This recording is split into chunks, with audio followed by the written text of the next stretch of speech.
waxaa jirto marmarka qaar waxaa jirto dad badan oo caga leh oo gacmo leh oo awoodo inay wax qabsadaan isna qabsan karin bal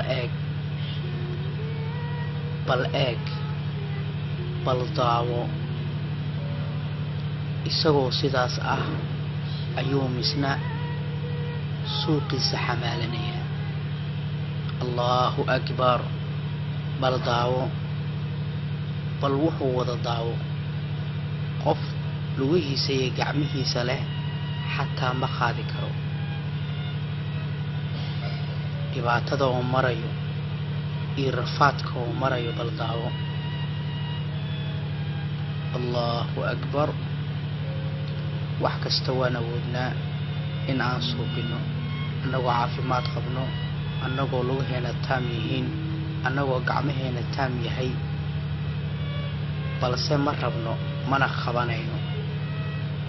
isagana waad u jeedaa sida uu xamaalanayo, sida uu gurguuranayo, sida uu xarxaaranayo, dhabarka ayuu ku socdaa. subxaan allah. bal eeg hadda wuxuu wadaa xaaba ayuu wadaa, sidii dameerkii ayuu u raran yahay. waa qudrad rab, waa awood allah, waa ku cimro qaadasho.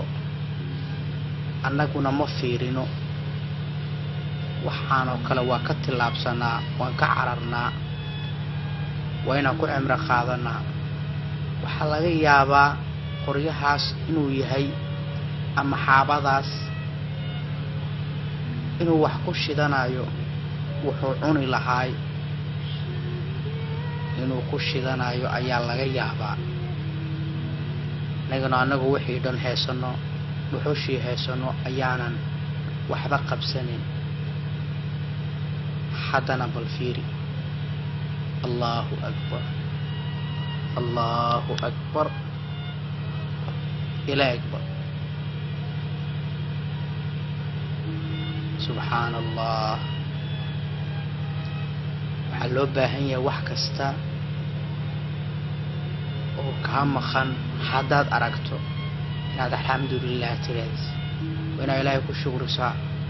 qofka sidaas ahna waa inaad garab qabataa oo aad u dadaashaa, oo wixii karaamkaaga ah haddaad aragto asagoo sidaan u socdo inaadan